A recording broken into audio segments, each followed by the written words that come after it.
Welcome to Hellish. I'm Daniel Whelan, and I am Hell's receptionist. In each episode of this show, I welcome a newly condemned soul to Hell's waiting room and extract from them their infernal playlist, the 5 tracks we will be using to torture them for the rest of eternity. Fortunately, I do not have to bear this burden alone. Satan has loaned me his tea boy so that I can offer the damned a large mug of milky water and a sprinkling of song facts. Satan's T-Boy also happens to be the creator of the Live, Laugh, Love sign, Mr. Alex Gale. Hello, Alex. Hey, Dan, how are you? I'm well, Alex, thank you. Live, Laugh, Love. That's quite a big success you had with that one. Well, it was a huge success for the Hell homeware department. And then after that, obviously, we went on to the whole Prosecco range, Prosecco o'clock. Someone handed me the Prosecco and watched me get fabulous at that kind of stuff. Save water, drink Prosecco, which was obviously a big hit. We've had a few missteps. We've done those T-shirts which have a picture of a cat on, and they say, "I read books, I drink wine, and I know things," that kind of stuff. But they've not been such a big hit. You may recognise them, but we're switching back to some more meaningless collections of self-affirming words recently. Really. Oh, that's great. Well done. I really like how generic and uninspiring they are. Well, exactly. We've got to surround yourself with people who push you to be your best self. Perfect. Generic, looks like it's hopeful, isn't actually hopeful. Yeah, it means fuck all. Yeah, it does mean fuck all. Okay, well done. So now, since for the duration of this program, you are going to be my minion, could you go and fetch me a fresh soul so I can subject them to audio misery? I can indeed. This time, I'm bringing you the actor Santiago Cabrera. Santiago's acting CV is absolutely full to the brim. He was in Heroes, Dexter, Big Little Lies, The Flight Attendant. He was Lancelot in Merlin, Aramis in The Musketeers, and he was the captain's captain on Star Trek Picard. Welcome, Santiago. There are a lot of things in there that a lot of people really, really like. After all that popular and beloved work, are you disappointed to find yourself in hell? I am indeed, yes. But it's nice to see you guys and to talk to you. But definitely, no one wants to be in hell. Unfortunately, you're not with us for very long before we have to send you off to get a job. So we'll be putting you in touch with our HR department, who will be picking you something to do for the rest of your afterlife. Just looking at your CV, you've got quite a range of things there, but there is quite a lot of, and I say this with the absolute most love that I can, as I am one as well. You have quite a lot of stuff in there that appeals to nerds. Yes. Now I'm wondering, how was this planned? Do you like when you have a career like that? Do you sit down with an agent and go, put me in all the kind of sci-fi and fantasy stuff? Or does it just happen? It definitely takes a life of its own. I never thought, at drama school you become very idealistic, which is where I went. I thought my career was going to be independent movies and stage work and theatre. And luckily I've had a chance to do both, but something, I never thought I'd end up, I live in LA now, I'd end up in Hollywood. At the beginning I was in London and I was like, I don't want to move to LA, but then booked a job and one thing led to another, and before you know it, things sort of just take their own, it's one thing I have learned, which has been very liberating now, is that you can't really plan things. You just can do the best work that you can, commit to things that you find enjoyable, and sort of the planning thing of leaving yourself free for that great project that's going to change everything or do anything differently is not really the way to go. But I felt, now that having said that, I love the nerd world. I've loved being introduced to things, to sci-fi, and something like Merlin. I get so much love for that from Trekkies, and I feel like I've become, or maybe discovered, that I was always a nerd myself. I was maybe a nerd in disguise, so yeah, I'm very glad to be part of that. That was something I was going to ask, actually. It must be a bit different because you were in Big Little Lies, which I was in Big Little Lies. My wife and I sat down and watched and loved. But that's very different because we sit down and watch that, and if we like it, we tell our friends, "Oh, you should check this new show out on," I forget which network it was on, but one of the streamers. Yeah, it was on HBO. Well, over there would probably Sky. But we don't do much if we don't like it. Yeah. But Star Trek Picard, if the people who watch that like it or don't like it, they're very, very vocal, and they're very, very vocal on YouTube and Twitter and social media and things. Do you actually notice the feedback much more from that? I don't go down that rabbit hole because you're never going to win, And also, like they say, you can hear so many wonderful comments because when of course, I've been curious enough in the past to go down there and look at things, and generally it's very nice and positive and uplifting, but you get one bad one, you just read one negative one, and that's the one that sticks with you. So you can read 100 good ones, but just one or two really bad ones, and they'll never leave your head. So it's like you'll never win.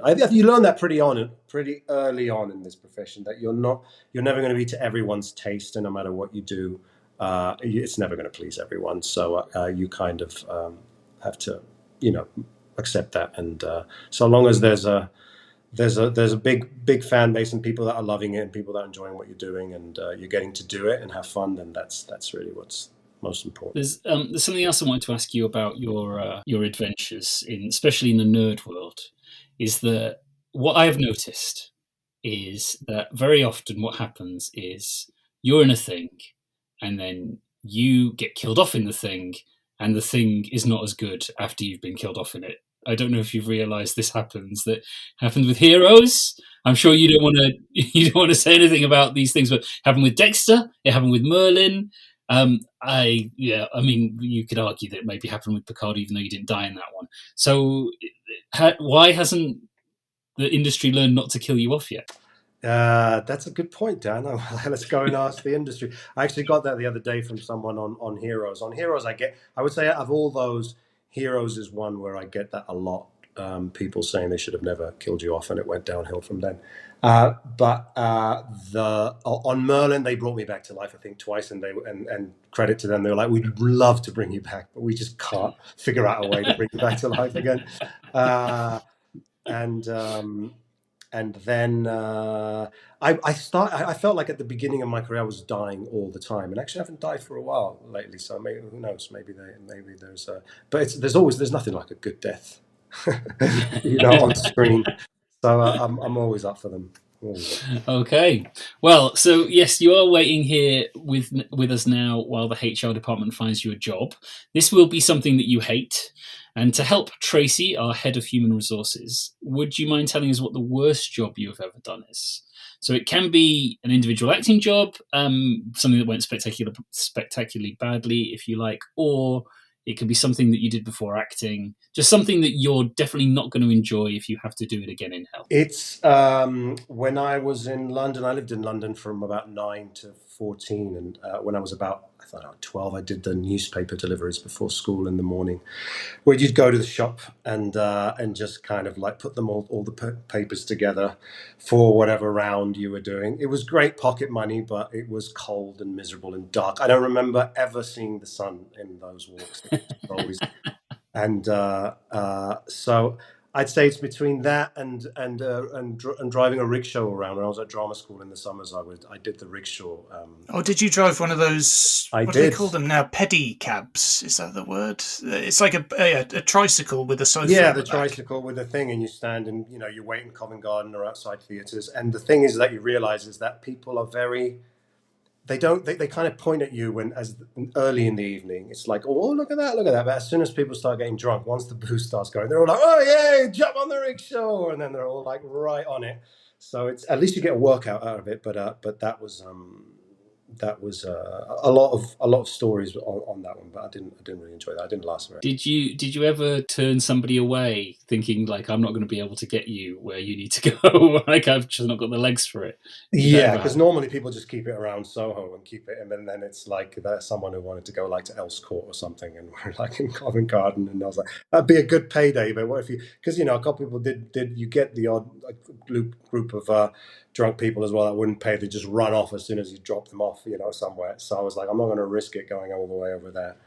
But it's tempting because that's a big payday, but it's suspicious. Did you own the rickshaw? No, you go in and people own them, and then you kind of No, you sort of lease them for the evening or whatever. Yeah, it's all much more. And taxi and cab drivers, they just hate you. They hate you. Yeah, it seems like it's sort of a world of gangsters and drug couriers and things like that. It feels like, Yeah.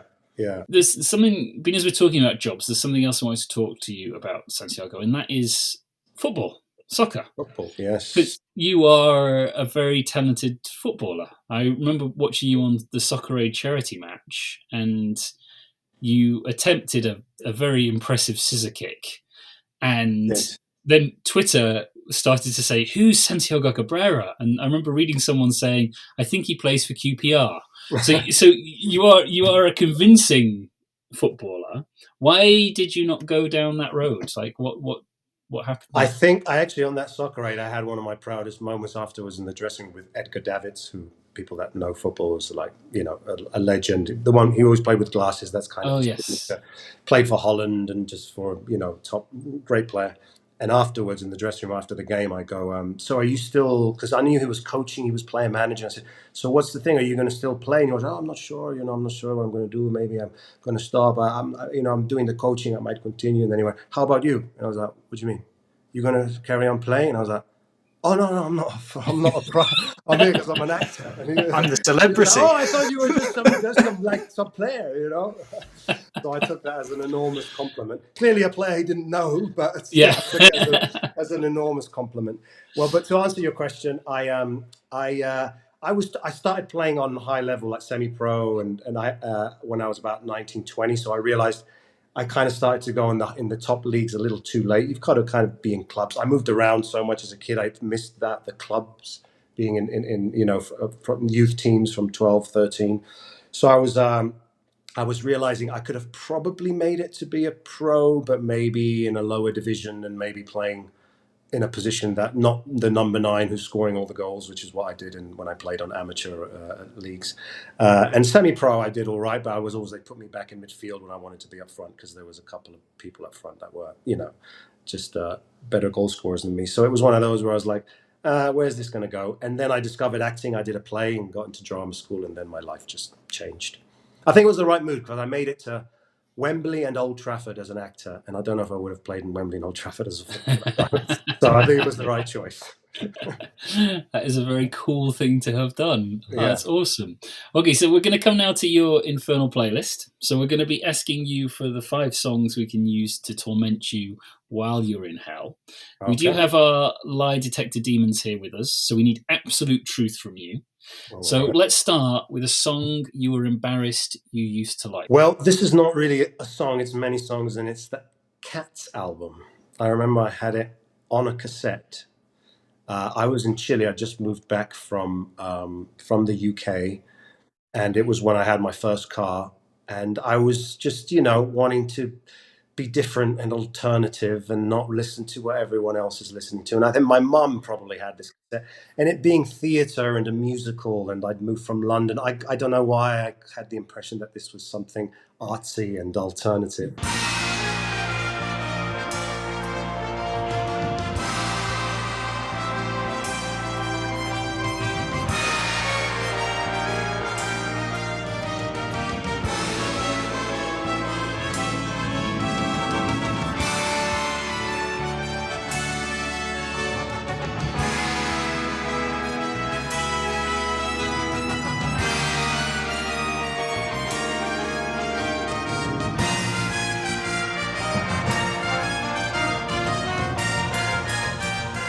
You can see where the confusion comes from. There could be a little Genesis in there or something. Now I'm listening to it for a second, because I did love those Peter Gabriel old Genesis albums. And in general, I'm very proud of my musical taste as a kid, because, you have some embarrassments. I remember Pink Floyd when I was really young, and Bruce Springsteen's Born in the USA was one of my first ever cassettes. But this is definitely one of those, as much as respect and admiration I have for Andrew Lloyd Webber, it's definitely one of those that wasn't. I don't know what I was doing. Okay, well, Alex, can you tell us a little bit about Cats? Well, for those that don't know, it's based on the poetry of T.S. Eliot, his book Old Possum's Book of Practical Cats, but it's set, as Santiago says, to the music by Andrew Lloyd Webber. It premiered in the West End of London in 1981. It ran for 21 years, and the original show is directed by Trevor Nunn. It featured on stage Brian Blessed, Elaine Page, Sarah Brightman, Bonnie Langford. Should have featured Judi Dench as well. In 2019, the film version was released, starring Judi Dench finally, as well as James Corden and a host of others. The film grossed a worldwide total box office of $74 million, against a production budget of $95 million, and it is widely considered to be one of the worst films of all time. Dan? Well, you say that like I made it. Yeah. All right, I'm sorry. It was my first film. No, so have you seen the film, Santiago? I have not seen the film. I'm aware of comments and all that, but it happens. There was a lot of talented people in that movie. But I have not seen it. No, I think I departed from Cats after. Have you seen the show in the West End? I haven't, but I do. I never went to the West End, but I did. My first one of those places. A kid in London, we went to see some musicals. Phantom of the Opera still sticks with me as the most. I remember. I don't know how old I was. I was very young, maybe 10 or something.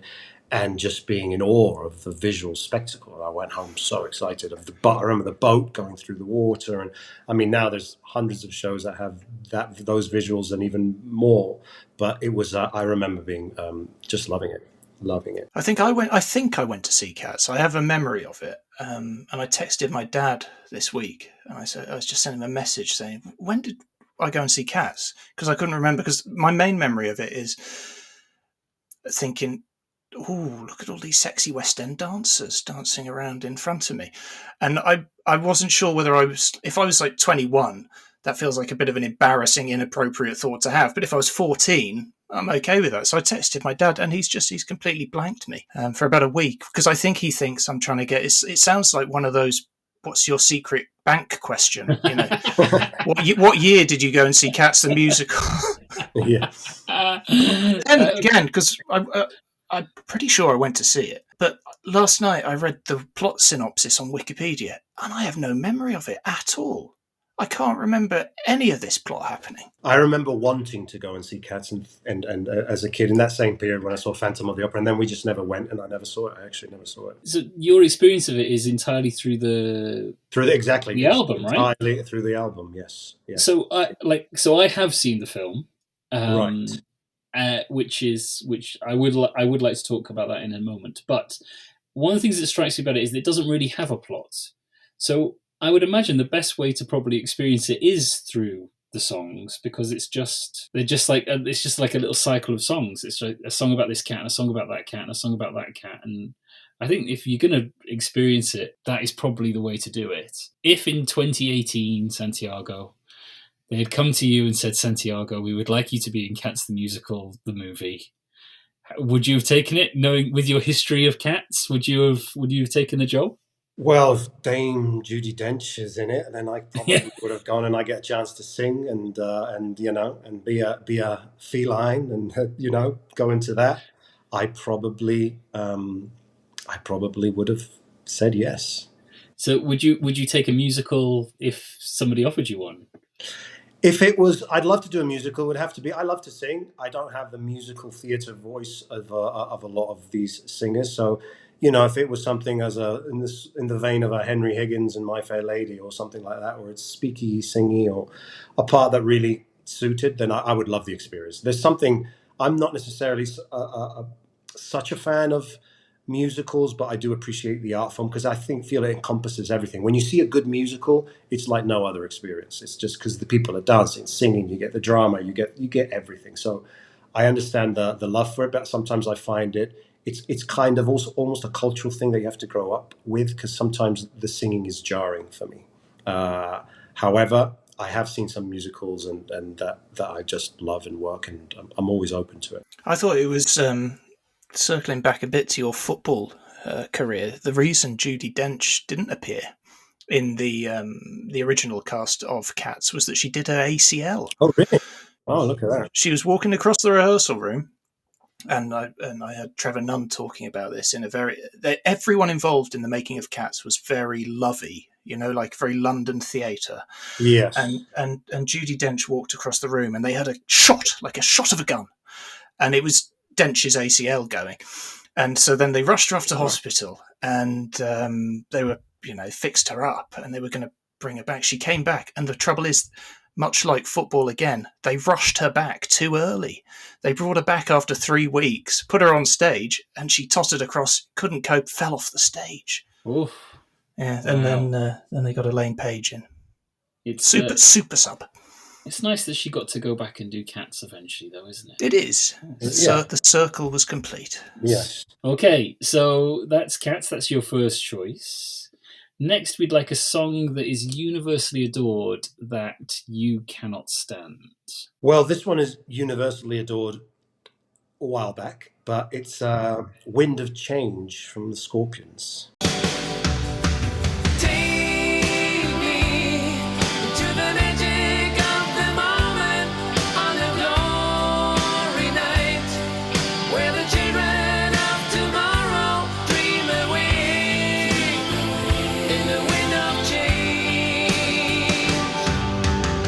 Okay, Alex, what can you tell us about Wind of Change? Wind of Change by the Scorpions, the third single from the West German rockers' 1990 album Crazy World, written by Klaus Meine, or was it, the band's frontman. It reached number 1 throughout Europe, peaked number 2 in the UK and number 4 in the US. Meine, or Meine, I'm not, my German surnames aren't very good. He says that he wrote the song after being inspired at a Moscow music festival in 1989, although it has been strongly rumoured that the song was written and produced by the Central Intelligence Agency. Right, okay. Right, well, we're definitely going to get into that in a second then. But before we get to the CIA, let's. I just have one question to ask you, Santiago. This is a song that is strongly associated with the fall of the Soviet Union, the fall of the Berlin Wall. So I just have to ask, why do you hate freedom? I definitely don't hate freedom, and I definitely love rock. You know what? You know how this one came to me? I was a few weeks ago, a couple of months ago, I was my son. He's 7, and we were talking. He was obsessed with the words corny and cheesy and wanted to understand the meaning of them. And then we were talking about music. He loves music. We talk about music all the time in bands and different genres. And I was putting some stuff and then he went, "Can rock be corny? Can it be cheesy?"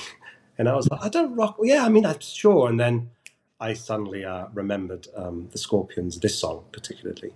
I'm not saying that the Scorpions in general are cheesy and corny, but this song for me... Do you know, I think you can say they are. I think you can say they're corny and cheesy. But I think the Scorpions are like, and this song, it's of its time, and its time is the late 80s in West Germany. Yes. It is incredibly specific, and there is something quite cheesy about that. There is, but like Dan says, freedom. I mean, I followed the Moskva down to Gorky Park. They're trying to give a message there. There's a message of hope, and I did love it back in the day, admittedly. But yes, I've grown weary of it. Do you know what I thought today, listening to this song? I was listening in the car, and I thought, it occurred to me, if The Darkness had done this song, I would love it. I quite now like that we're talking about it, there's probably a really good cover version of to uncheese it and to probably make it like a really good rock song. Maybe. Tell us about this CIA thing.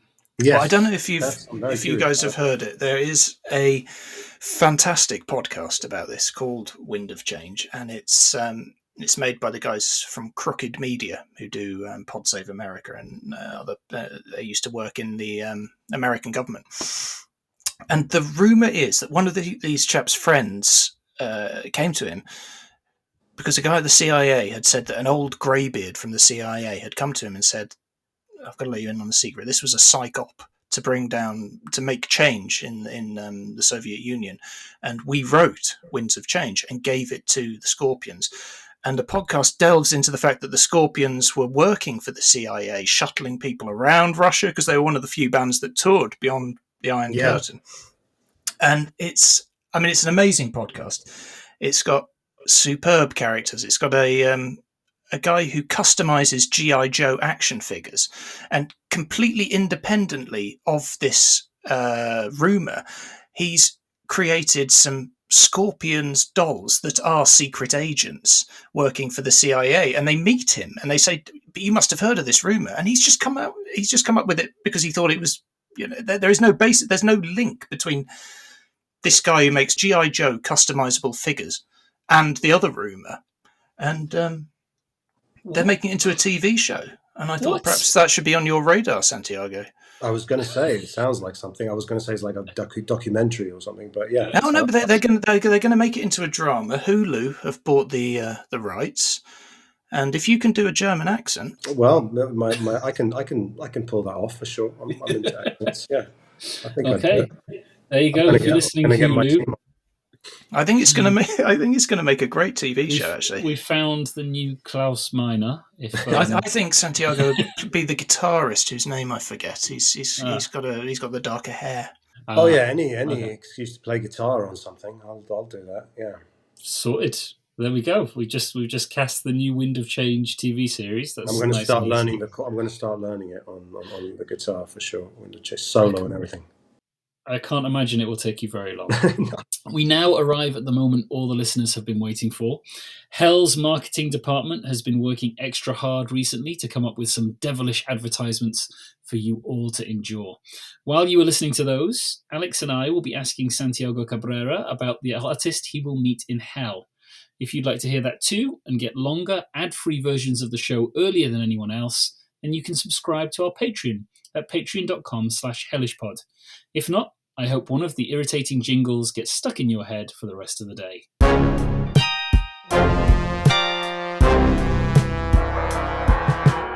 Hey everyone, so since this is our first episode, we've decided to give you the Patreon content for free. That's coming up in a minute.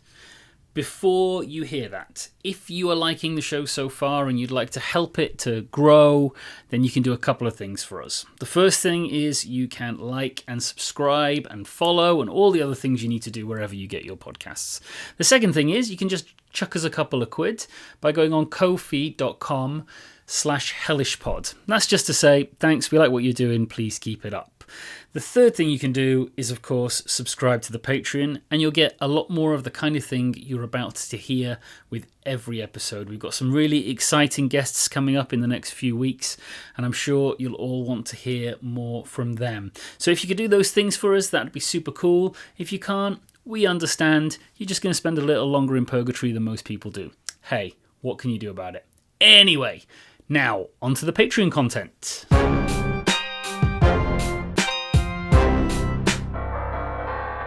So, Santiago, now you're in Hell. You'll find it's not all work. At the end of each day, there will be a free concert given by an artist whose work you just cannot get on with. Attendance will be mandatory.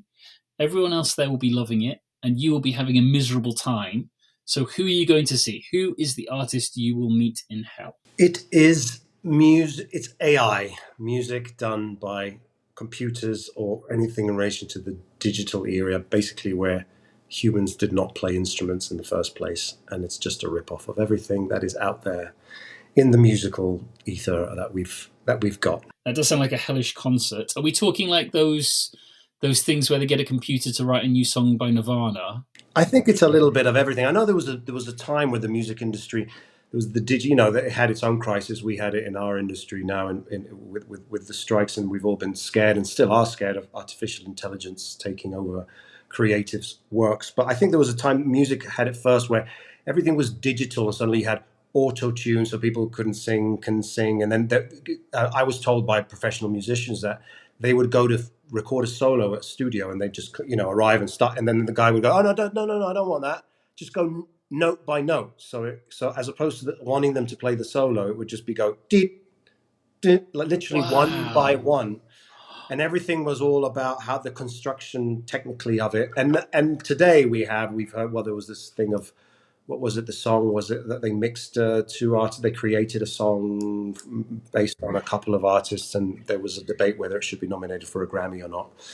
Oh. And I just find, anything that is not done by human beings, with human beings in a room playing real instruments, real singers. It's just soulless. I mean, I think it belongs in hell because I imagine hell is a soulless place, and it will. I don't care how good it is. I'm just not interested in hearing a Jimmy Page solo done by a computer. Basically, I just don't care for it. What if we had the actual Jimmy Page, but we made him mime to a guitar solo that a computer made to sound like Jimmy Page? Well, you see, you've been in hell long enough to really know what. That's just that definitely paints the picture of hell for sure. Can I ask something about relates a bit to the you were talking about the acting strike and so on, Yeah. and how it affects your job. I was wondering a little bit about how things like this kind of technology your job has changed, because you've been working in television for, say, was it about 20-ish years since Yeah. Heroes? Yeah. And before that.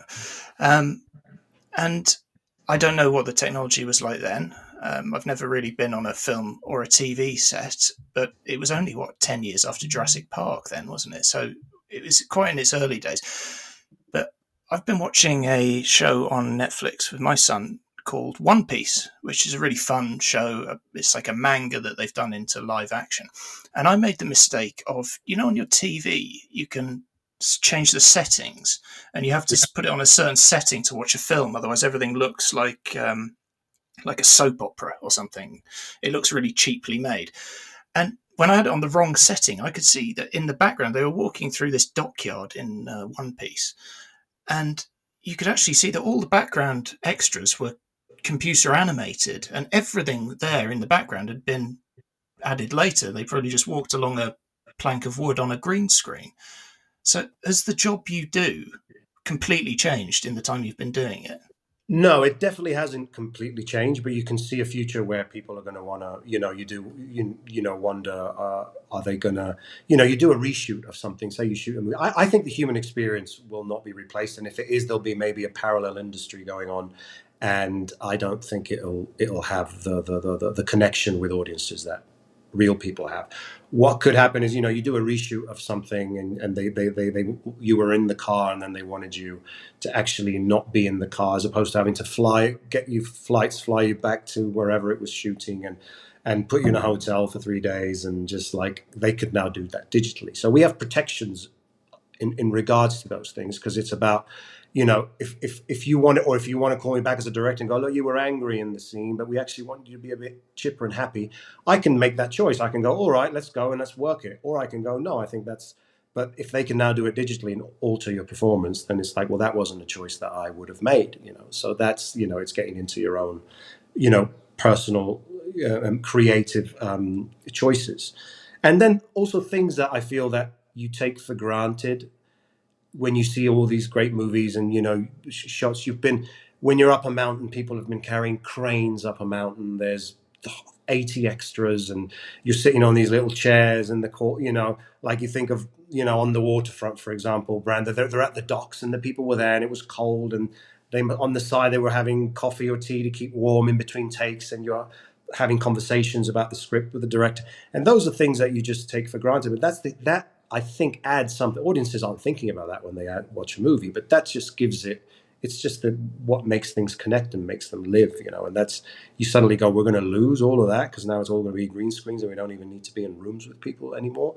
You're just going to suck the life and the reality out of everything. So it's a scary prospect, but I still think the human experience will always prevail. It's the same reason why theatre has survived forever, even though people were saying it was going to be over. I think when photography appeared, people said paintings were, no one's going to want to see paintings anymore. And even photography, we thought it was going to be over now because everyone's a photographer now. But, if you're good at it and you do it well and you do it and you're a real artist, people are going to want you and you're going to be in demand, I think if anything, my silver lining, or what I'm hoping and trying to be positive, is that it's going to it's going to become a real, much more precious. It's going to become much more sought out. The real human stories they're going to become even more valuable, because you're going to have so much crap out there that's just so easily accessible. That real human connecting stories are going to be of more value than ever, I hope. Let's hope.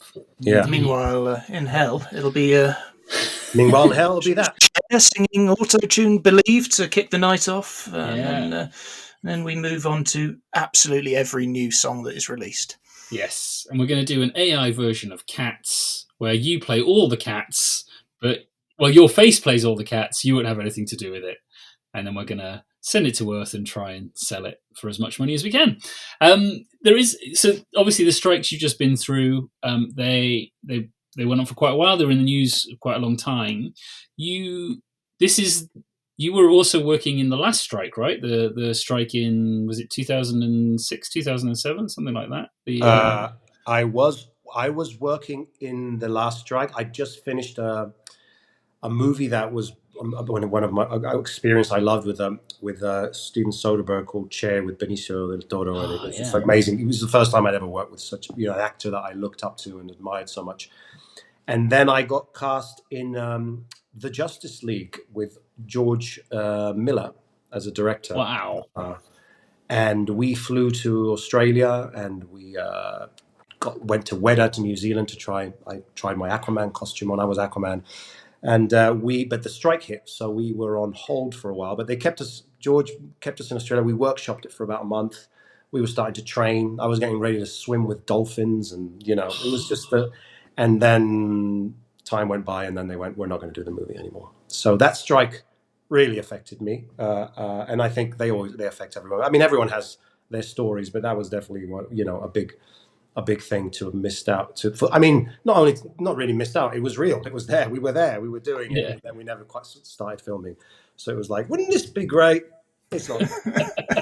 But you know what? That is one of many stories in this industry. Things collapse and then things change. I mean, the amount of that is probably the most impactful in terms of the scope of that project, and a director like George Miller, and playing iconic superhero. But I've got many sort of stories like that in general, and you just kind of learn to. Just when things happen, they happen, and you just have to remain. The rejection is enough to kill you. So you just kind of have to keep going. Was it looking like being good? Like, were you? It was definitely. I don't think George Miller can do anything bad, to be honest. So I think, and he convinced, also being the caliber they were, he convinced the studio to do it with unknowns. Now superheroes are only a huge name, so he convinced and his process. We were like. He goes deep. We were reading Joseph Campbell, and just kind of going deep into what it means to be a superhero and a hero, what the nature of these characters, and doing kind of table work and seeing where it was going to go really, really deep, and from a physical point of view as well, working with animals and all that. And the script was pretty good. The thing is, it was a longer script because they got the writers to put everything in there, and it was like 180 pages, and then they wanted to bring it down in rehearsal to what it would have been.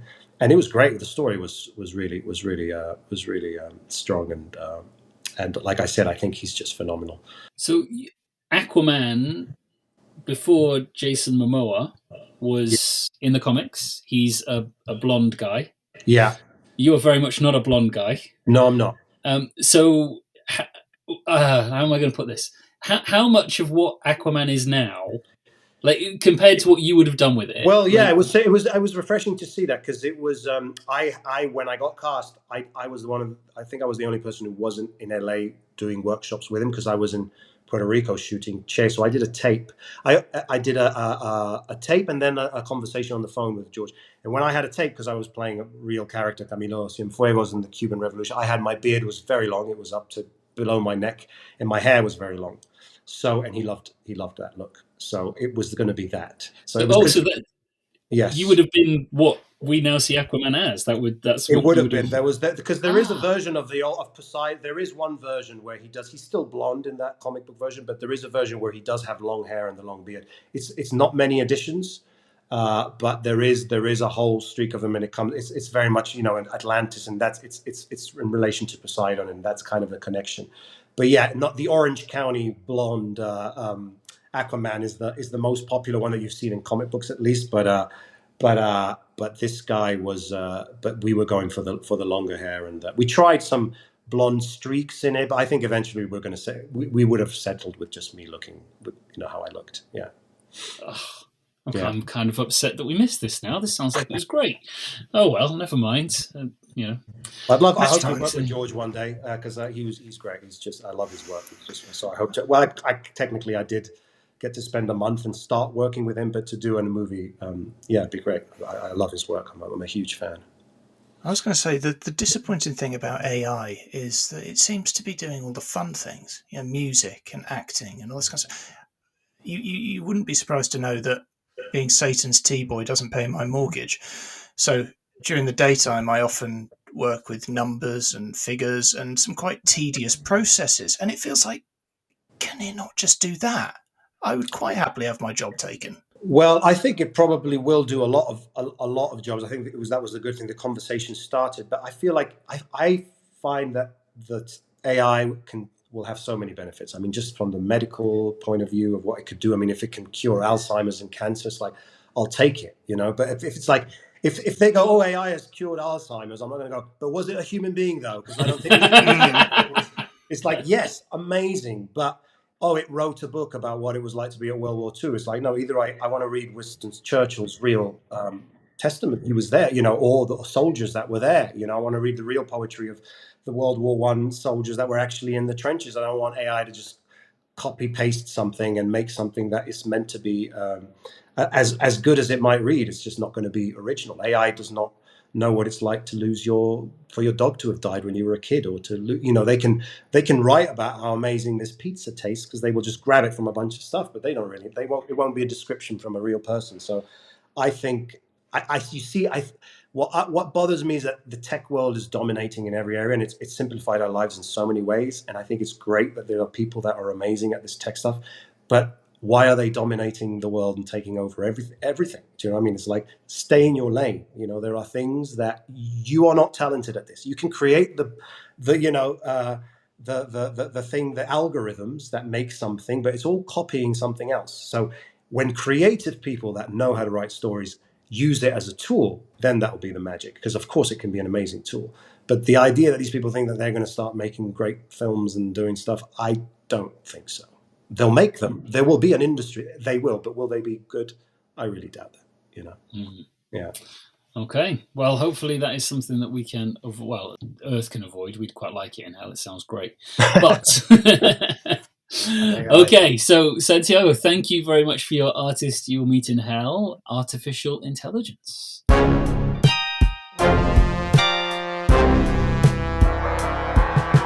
Welcome back to Hellish. Before the break, we heard the first two tracks from the actor Santiago Cabrera's Infernal playlist. The third is designed to cause maximum pain, because we now need a track that reminds you of a bad time in your life, so that you are forced to relive a terrible thing every time you hear it. So what's that going to be, Santiago? It is Don't You Want Me by the Human League. Don't you want me, baby? Don't you want me now? Don't you want me, baby? Don't you want me now? Okay, Alex, what can you tell us about this song? Okay, it was released in 1981. It's written by the singer Philip Oakey, with Joe Callis and Philip Adrian Wright, who were in the band. The single reached number 1 at the top of the UK charts, and it was actually the 1981 Christmas number 1. According to its inventor, Don't You Want Me is the first song to use the Linn LM1 drum machine, which is an instrument that some would say became sort of associated with the sound of the 80s. Okay, so Santiago, tell us about this bad time. What happened with Don't You Want Me, Baby? Well, in a way, it was a very happy time, but that turned into a sad time because I remember I was a summer in Italy. I think I was about 10, maybe 11 years old tops. And we spent a summer in a beautiful place in Italy. And my memories of that summer, it was a great summer. We were by the beach with my family, just great. And we met these Italian kids, as you do. And there was this girl who was like 13 or 14, who was my summer crush. I was probably too young for her. She was very sweet with me and we got along, but she was like out of my league. And every day on the beach in the little restaurant area, they were playing the song just on repeat. It was just over and over and over and over again. It was just the song of that holiday. It wasn't 1981. I wasn't 10 in 1981. It was much later. But yeah, it was in the 80s, late 80s, and I just remember being very sad when I left that place because I just wanted to. And I have the feeling that on my last day of the summer, she gave me an indication. I was a very shy kid, so I never would have even, especially at that age, remotely made a move.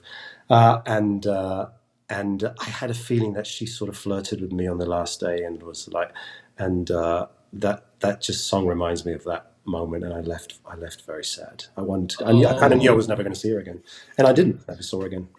See, that is sad, but I think Santiago is trying to sneak an absolute banger past us here.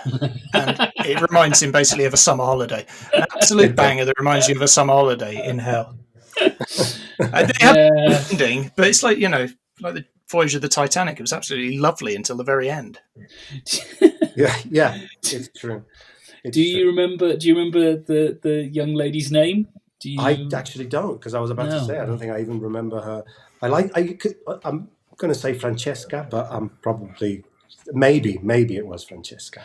But yeah, and you know what? Now that you said that, I don't think I'm a fan of those drums of the 80s. Do you not like that?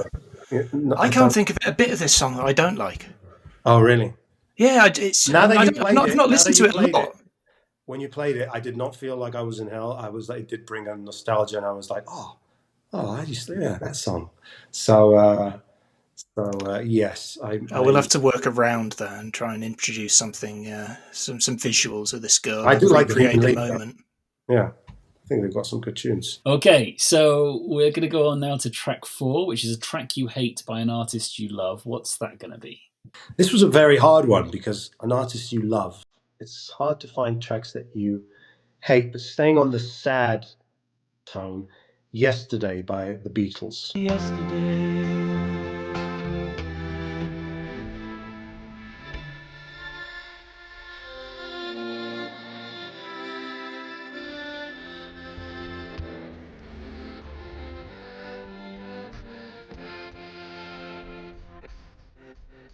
Of all the Beatles songs to pick, Santiago, Yesterday.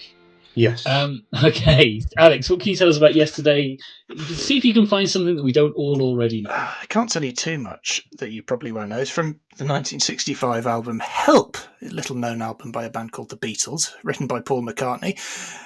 It got to number 1 in the United States, but here's something you might not know. It only reached number 8 in the UK, and it was kept out of the top 7 because there was some legal wrangle that a contract the Beatles had with EMI allowed the label to repackage and release all of the songs that they had released until that point on the same day. So they released 22 Beatles songs on the same day.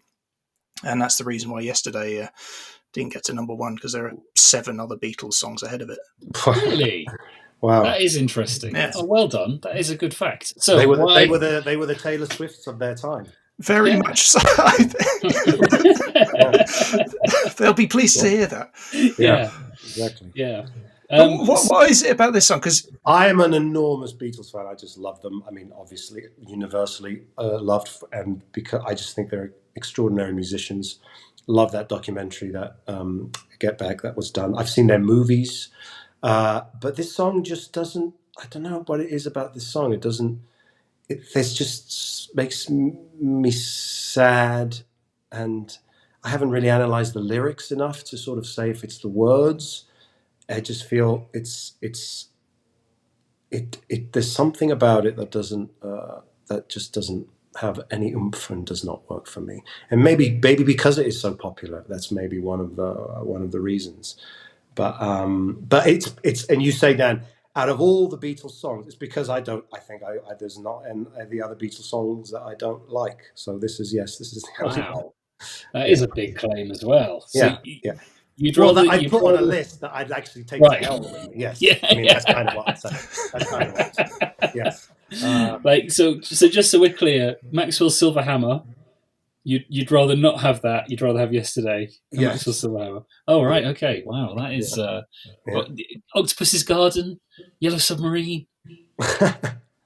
You'd rather We could. Why don't we could do another just a whole hour on Beatles. yeah on the Beatles. Yes, that's true. You know Okay. what? Octopus's Garden. That would have been a good one, actually. Now that you say, Yeah. you know your Beatles there. No, Yeah. you're stuck with yesterday now. Yeah. Sorry. No, I'm stuck with it. I'll stick It's with quite it. apt though for being in hell. Yes, You know, it's just the monotoneness of it. I feel it could kill you. It would just feel after a while it playing constantly. And just kind of dragging you down. I think maybe that's why. Octopus's Garden would make me chirpy by the end of it. At least I'd go loony. I'd just go all loony and just be, it's the kind of, it'd make things better probably. I like that. I like that idea of you going loony to Octopus's Garden. Yeah. Okay, so now we're nearing the end of your musical journey into the underworld. Before we let you go, we need to drop down to the lowest circle of hell and offer up a sacrifice to the earworms who dwell there. So can you please feed them a track? Once stuck in your head, you can never get out. Macarena, Los del Rio. Okay, I'm going to want to see dance moves. Here we go. Dala tu cuerpo alegría Macarena, que tu cuerpo es para dar la alegría y cosa buena. Dala tu cuerpo alegría Macarena, Macarena. And that's the whole song. It goes on and on and on like that. So Alex, tell us about the Macarena. Well, the Macarena was written by the Spanish pop duo Los del Rio. The version that we know and love is a remix by the Miami producers, the Bayside Boys. The Los del Rio themselves formed in 1962, and I'm going to butcher their names now. They are Antonio Romero Moje and Rafael Rui Pedejones, and the song spent 14 weeks at number one in America, and it sold 11 million copies worldwide. 14 weeks. What? It's unbelievable. I think if you would have said, of all the tunes, if the question would have been not 5 songs, 1 song, this one would have definitely been the one I would have chosen. It's just, you know what? For example, because it's got the does it, I don't mind YMCA, which is another, which would be the English and the original version of the song with a dance. But this is just no. This is it just I cut on every level. The original version of the song, it feels like it'd be nice at this point to say that it's not as bad. It is also absolutely terrible. It just it is. Yeah, you know what? Because you're right. This was the version that but I've never heard the original. I don't. Because the original is it's just the chorus of the two chaps singing in Spanish, whereas these the Bayside Boys put the lady singing in English and the sort of the thumping beat on top of it and the synthy sounds. But the original it's got every bit as much irritating. As much of an irritating hook as the new version. So you speak Spanish, Santiago, obviously. Yes. What are the lyrics about? Can you tell us? Well, yes. Dale tu cuerpo alegría, Macarena. Give your body joy, Macarena. Cuerpo para dar la alegría y cosas buenas. Body is to give joy and good things. Oh. And then Macarena. So, yes. It's actually probably not politically correct today, that song. No, it's probably cancelable. But to be honest, I've wanted that song cancelled for about 25 years. Yes, so, just exactly. Let's go for that.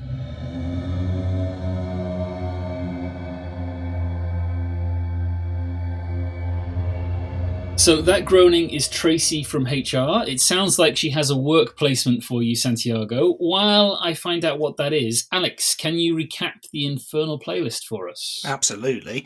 Number 1, a track that Santiago was embarrassed to own, or embarrassed that he used to like, and that's the entire soundtrack of Cats. Number 2, a track that's universally adored, but that Santiago cannot stand, Wind of Change by the Scorpions and the CIA. A track that soundtracked a bad time in Santiago's life, Don't You Want Me by the Human League. A track you hate by an artist you love, that's Yesterday by the Beatles. And finally, The Earworm, a track once stuck in your head, you can never get out. Santiago's choice was The Macarena by Los del Rio. Tracy would like me to pass on to you that you have been allocated work as a rickshaw driver, but you will also be delivering newspapers in a cold London on a cold London morning, and at night you will be ferrying passengers about to and from Cats, the musical. So they'll be singing all the songs, drunkenly singing about Magical Mr. Mistopheles or whatever it is. That's not a bad tune, actually, from the entire album. I listened to it. That's the one good song. Well, not one good song, but one of the better songs. One that makes sense and has a melody. Yeah, that was the one that I kept rewinding.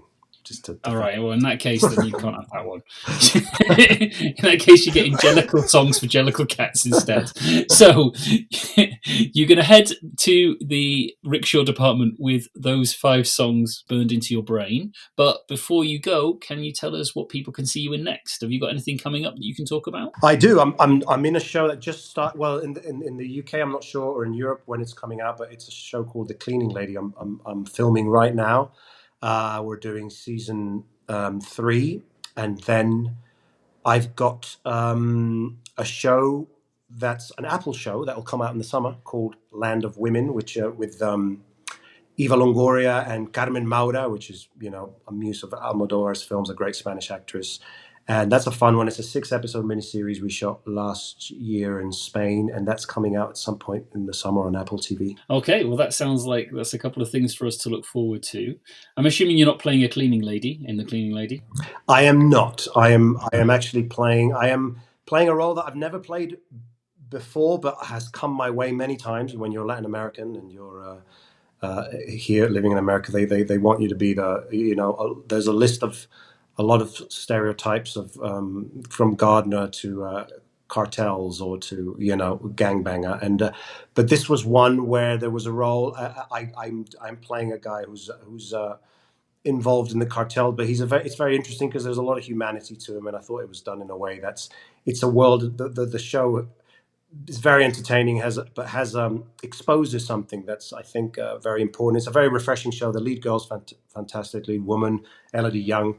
She's from French Cambodian, and she plays a cleaning lady. The premise is she plays a cleaning lady who's ends up cleaning for cartels and for bad guys in general in order to save her son. She's an immigrant in the US, and she's illegal, and to protect her son.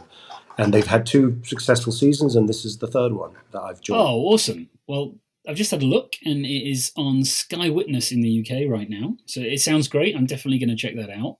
Thank you so much for giving us your Infernal playlist, Santiago. Now, the only thing that's left for me to do is to tell you to go to hell. Hellish was written and presented by me, Daniel Whelan, and the Infernal Master of Fospirational Signs, Alex Gale. You can support the show on patreon.com/hellishpod. Find us on social media at hellishpod, apart from Instagram, where it's hellish_pod. You can listen to all of Santiago's choices at hellishpod on Spotify. Until next time, damn you all to hell. When I dance, they call me Macarena.